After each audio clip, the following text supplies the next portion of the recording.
Fatimah kaget kan. Dan Umar mengatakan, "Ya Fatimah, wahai Fatimah, tolong serahkan itu lembaran itu kepadaku. Aku ingin lihat," katanya. Aku ingin lihat, kata Umar bin Khattab. Tapi kata Fatimah, gak boleh. Lembaran ini hanya boleh disentuh oleh orang-orang yang beriman. Gitu. Kata Fatimah. Tapi Umar memaksa, akhirnya diambil. Pas diambil dibaca oleh Umar bin Khattab. Umar ketika baca itu tiba-tiba hatinya bergetar.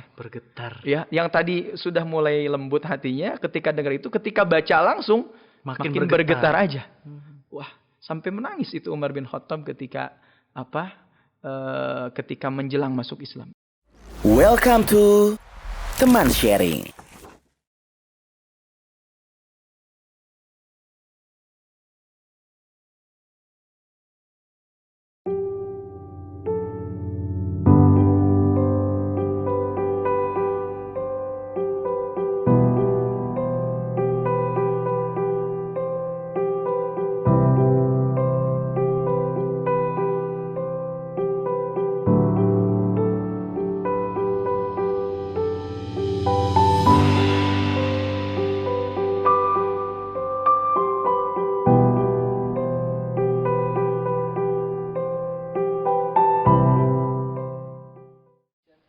Assalamualaikum warahmatullahi wabarakatuh. Alhamdulillahirrabbilalamin. Bagaimana kabarnya teman-teman semuanya? Semoga hari ini teman-teman semuanya dalam keadaan sehat walafiat ya. Baik teman-teman semuanya, kita sekarang dalam program Teman Sharing. Dan dalam episode perdana ini kita akan membahas tentang hijrah. Bersama nanti ada Ustadz Samsam yang akan membahas tentang tema kita kali ini. Nah Ustadz, saya penasaran juga nih Ustadz. Boleh Ustadz ceritakan, ada nggak sih Ustadz kisah inspiratif mungkin tentang Rasulullah atau saat zaman-zaman terdahulu gitu Ustadz ya, tentang hijrah. Ada nggak sih Ustadz? Iya. Sebetulnya hampir semua sahabat itu kan hijrah ya. Semua sahabat yang dari tadinya dia kafir, kemudian hijrah menjadi mukmin. Gitu kan? Itu kan hijrah. Pasti kan banyak banget ya Ustadz ya? Banyak banget. Satu aja Ustadz ya. Mungkin bisa kasih contoh kisah Umar bin Khattab ya, radhiyallahu anhu. Ini menurut saya sangat inspiratif. Umar itu kan dikenal orang yang kuat di Mekah itu.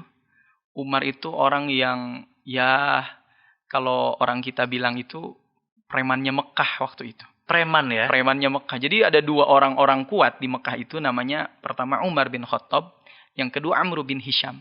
Pengaruhnya cukup kuat. Influencer gitu ya. Influencer banget lah Umar bin Khattab. Sekarang influencer gitu ya Ustadz ya. Tapi memang galak banget Umar bin Khattab itu. Ditakuti juga ya Ustadz. Tapi memang hatinya bersih. Umar itu memang hatinya bersih. Dulu beranggapan bahwa Umar ini kan semenjak Nabi berdakwah itu di Mekah itu terjadi menurut versi mereka Mekah itu jadi kacau gara-gara adanya Muhammad gitu. Jadi orang tua dengan anaknya berpisah. Ayah dengan anaknya berpisah, antara saudara-saudara bertengkar. Dalam perspektif Umar, gara-gara Muhammad. Gara-gara Muhammad ini, kata Umar bin Khattab. Maka untuk satu-satunya cara agar bangsa Arab ini, orang Mekah ini, orang Quraisy ini kembali bersatu, ya Muhammad harus dibunuh, kata Umar bin Khattab. Makanya Umar ngasah pedang, ya. Satu ketika Umar ngasah pedang, apa tujuannya? Satu, akan membunuh Rasulullah Sallallahu Alaihi Wasallam. Tapi memang Rasul ini kan orangnya lembut ya. Jadi sebelum Umar jauh-jauh hari, sebelum Umar ngasah pedang mau membunuh Rasulullah, Nabi sudah berdoa sama Allah. Apa doanya Nabi? Allahumma a'izzal Islam bi'umaraini. Allahumma ya Allah, a'izzal Islam, muliakanlah Islam ini, kuatkanlah Islam ini bi'umaraini, dengan salah satu dari dua Umar. Maksudnya siapa? Salah satu dua Umar itu. Satu Amr bin Hisham, yang nama bekennya Abu Jahal. Abu Jahal. Abu Jahal itu nama aslinya Amr bin Hisham. Ya. Yang kedua Umar bin Khattab. Jadi jauh-jauh hari Nabi udah berdoa agar salah satu di antara tokoh ini ada yang masuk Islam. Begitu. Maka Umar bin Khattab itu ngasah pedang, ya, mau membunuh Rasulullah SAW. Di tengah jalan dia ketemu dengan seseorang. Ya, kata orang itu dia sepertinya sudah tahu gelagat Umar. Dengan wajah yang marah begitu ya. Bawa pedang. Kayaknya akan membunuh seseorang. Ditanya. Ya Umar katanya. Wahai Umar, mau kemana engkau? Kata Umar bin Khattab, aku akan bunuh Muhammad. Kaget dia. Maka kata orang itu, wahai Umar, janganlah engkau urusi dulu Muhammad. Ya, saudaramu sendiri, Fatimah. Umar itu punya adik namanya Fatimah, itu sama suaminya sudah masuk Islam. Wah. Dan itu Umar gak tahu. Tanpa sepengetahuan Tanpa Umar. sepengetahuan Umar. Karena saudaranya kalau Umar tahu ya Bisa dibunuh juga mungkin. bisa ya, dibunuh Ustaz, ya? juga gitu. Akhirnya Umar ini yang tadinya mau ke rumahnya Rasul, ya belok dulu ke rumah adiknya Fatimah. Ke rumah adiknya Fatimah. Maka ketika di rumah itu, ya sebelum masuk rumah, ternyata Fatimah ini didengar oleh Umar sedang membaca sesuatu. Dan bacaan yang dibaca oleh Fatimah itu membuat hati Umar bin Khattab menjadi luluh. Ya, kata Umar dalam hatinya, wah, ini kok bacaannya beda ya gitu. Merasuk gitu ke dalam hati, masuk ke dalam hati, membuat hatinya luluh. Umar berkeyakinan bahwa apa yang dibaca oleh adiknya ini bukan perkataan manusia. Pasti perkataan zat yang begitu hebat, ya. Pasti perkataan orang yang menciptakan manusia. Ya akhirnya Umar setelah itu, tapi masih penasaran Umar itu apa yang dibaca oleh adiknya. Masuk ke rumah, awalnya Fatimah menolak. Waktu itu sedang ada, ya kalau bahasa kitanya kajian ya, bertiga di situ. Lagi ada riko ya. Lagi riko gitu ya. Ada ada Fatimah, ada suaminya, kalau tidak salah Sa'id namanya. Terus ada gurunya, saya lupa namanya ya. Ada gurunya waktu itu. Pas masuk, Fatimah kaget kan. Dan Umar mengatakan, ya Fatimah, wahai Fatimah, tolong serahkan itu lembaran itu kepadaku. Aku ingin lihat, katanya. Aku ingin lihat, kata Umar bin Khattab. Tapi kata Fatimah, gak boleh. Lembaran ini hanya boleh disentuh oleh orang-orang yang beriman. Gitu. Kata Fatimah. Tapi Umar memaksa, akhirnya diambil. Pas diambil, dibaca oleh Umar bin Khattab. Dan yang dibaca, itu oleh kata para ulama, sejarah, ahli sejarah, yang dibaca adalah surat Toha. Allah katakan, Toha ma anzalna alaikal qur'ana litashqa illa tadhkiratan liman yakhsha. Jadi kata Allah, Toha, wallahu alam bimuradi, kita maknanya hanya Allah yang tahu. Ma anzalna alaikal qur'ana litashqa. Kata Allah, tidaklah kami menurunkan Quran kepadamu wahai Muhammad litashqa, supaya engkau menjadi sulit, illa tadhkiratan liman yakhsha, kecuali Quran ini sebagai peringatan bagi orang-orang yang takut. Umar ketika baca itu tiba-tiba hatinya bergetar. Ya, yang tadi sudah mulai lembut hatinya, ketika dengar itu, ketika baca langsung makin bergetar aja. Wah, sampai menangis itu Umar bin Khattab ketika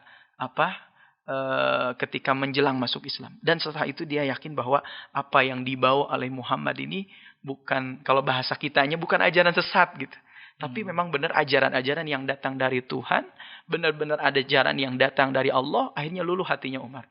Oh, berarti selama ini justru saya yang salah gitu. Kata Umar, sadar. Nah, kadang-kadang ini juga terjadi pada kita. Sebagian ada orang yang berhijrah, ya, makanya ada sebagian orang bilang begini, ini mungkin bukan berdasarkan riwayat ya, tapi berdasarkan pengalaman. Kita punya masalah apa dalam hidup? Buka aja Quran. Ya, kadang-kadang kita buka ayat tertentu, ngacak gitu bukanya.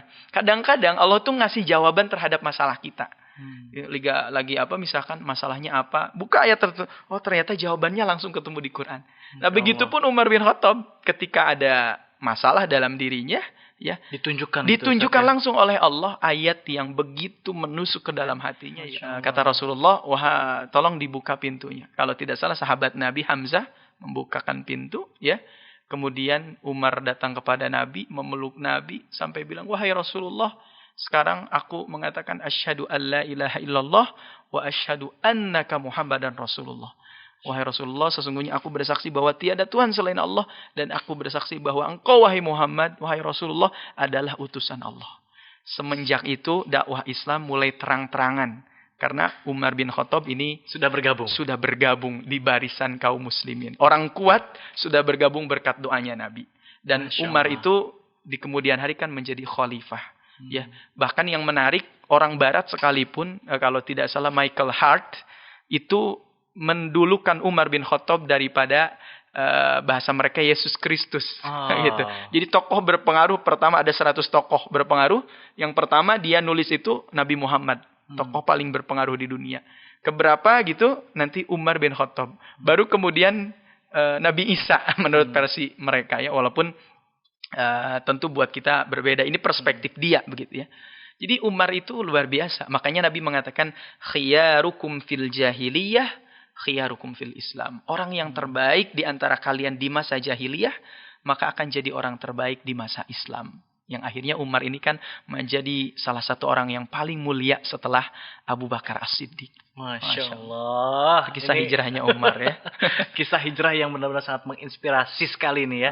Dan saya jadi dapat satu pelajaran Ustadz. Justru berarti ketika misalnya hijrah atau perjalanan hijrah itu bisa saja adalah hasil dari buah doa orang lain. Bisa jadi. Bisa Ustadz, jadi. ya? Bisa jadi. Kalau kita lihat kayak kisahnya Umar nih. Jadi mungkin buat teman-teman yang sedang menyaksikan gitu ya. Kalau seandainya ada temennya atau ada orang tuanya atau ada sahabatnya atau ada adiknya yang mungkin sekarang belum berhijrah atau ingin kita doakan untuk ke arah lebih baik, Ya. tidak ada yang akan bisa mengabulkan kecuali kekuatan doa mungkin Ustaz. Benar sekali. Karena doa itu kan kalau para ulama menyebut hidayah itu ada dua ya. Ada hidayah yang langsung turun dari Allah, ada hidayah yang memang kita bisa usahakan. Ya. Dan kenapa Abu Thalib misalkan tidak masuk Islam, ya walaupun dia membela Nabi, Betul. dekat dengan Mendukung Nabi, gitu ya. Tapi dia nggak masuk Islam. Bahkan Nabi berharap Allah itu ngasih hidayah gitu. Tapi sama Allah ditegur, innaka la tahdi man ahbabta walakin Allah yahdi man yasha. Innaka sesungguhnya engkau Muhammad la tahdi, tidak akan bisa memberikan hidayah man ahbabta, walaupun kepada orang yang engkau cintai. Walakin Allah yahdi man yasha. Tapi yang punya hidayah itu Allah. Hidayah apa maksudnya? Hidayah itu taufik. Ya. Hidayah yang langsung turun dari Allah. Tapi ada juga hidayah yang bisa diusahakan. Duduknya kita di majelis ilmu, ikhtiar ya. Itu bentuk mencari hidayah. Ya, bentuk mencari hidayah. Cuman masalahnya tidak semua orang yang duduk itu 100% kemudian mengamalkan apa yang dia dapatkan. Itulah yang kemudian disebut dengan hidayah itu taufik. Maka tiap hari kan kita baca surah Al-Fatihah ya. Ihdinas siratal mustaqim. Tunjukkan pada kami itu jalan yang lurus. Hidayah yang lurus gitu ya. Hidayah ini datang dari Allah. Terus juga kita berikhtiar. Sesudah dapat hidayah dari Allah, ya hidayah untuk berhijrah, maka kita perlu berikhtiar. Ikhtiar itu bentuk penjagaan kita agar hidayah itu terawat gitu. Jadi hidayah itu ibarat tumbuhan ya. Kalau kita di sawah atau nanam pepohonan, ya nanam tumbuhan, pasti perlu disiram, ya. Pasti perlu dikasih pupuk, dirawat, ya. Pasti kita cegah dari hama, begitu kan? Seperti itu. Jadi ibarat seperti itu. Jangan udah nanam itu ibarat kita dapat hidayah dari Allah, udah hijrah, udah itu dibiarin. Nah itu biasanya kalau gak kena hama ya dirabut sama orang, diangkat ya, dicabut sama orang, dibuang, itu kan ini. Maka perlu istilahnya riayah. Riayah itu dijaga, ya hidayah itu perlu dijaga gitu, perlu dirawat ya dengan ilmu, dengan berteman dengan orang baik tadi, dengan membaca buku, banyak sekali cara merawat. Oke, wow, ini menarik sekali nih ya. Terima kasih banyak Ustadz sudah berbagi cerita di teman sharing kita kali ini ya. Semoga apa yang sudah kita sampaikan, apa yang menjadi topik kita hari ini bisa membuka membuka pikiran kita sama-sama. Dan jangan lupa nih buat teman-teman semuanya, ada ide, ada saran atau ada topik yang ingin dibahas, boleh silahkan disampaikan ya di Instagram kita di @temanhijrah_. Nah, Ustadz, sebelum kita pamit nih Ustadz, kita mau reminder lagi nih bahwa Teman Hijrah ini mendukung banget nih program dari UMKM. Kita ada program namanya Teman Store. Teman Store ID ya, Teman Store ID, teman-teman bisa langsung lihat produk-produk UMKM unggulan yang tergabung disupport oleh Teman Hijrah. Nah, salah satunya nih Ustadz, ada Baby Smile Lemon. Nah, ini Ustadz nih ya. Baby Smile Lemon ini adalah 100% pure lemon, jadi mungkin buat teman-teman semuanya yang kalau sekarang kondisinya mungkin COVID seperti itu ya, kayaknya ini bagus banget nih. Manfaatnya banyak banget Ustadz, mulai mengatasi flu, demam, dan infeksi tenggorokan. Kayaknya Ustadz misalnya kalau sedang capek abis tausiah gitu Ustadz. Kayaknya perlu nih ya. Nah ini bisa dicek di Instagramnya @temanstoreid ya. Ada juga nih Ustadz ya produknya yang keren banget, yang banyak banget nih peminatnya. Ada cireng badak ya. Ini cireng badak buat teman-teman semuanya, buat jamaah boleh silahkan langsung di order, dikepoin dulu boleh di @temanstore.id ya. Oke, terima kasih banyak buat jamaah semuanya, buat teman-teman semuanya, terus bantu support, dukung dakwah kita semuanya dengan cara apapun. Dan Ustaz Samsam terima kasih banyak. Semoga apa yang disampaikan ini bisa menjadi amal jariah untuk Ustaz. Amin. Kita ketemu lagi di pertemuan selanjutnya. Haikal Saputra pamit. Assalamualaikum warahmatullahi wabarakatuh dan sampai jumpa.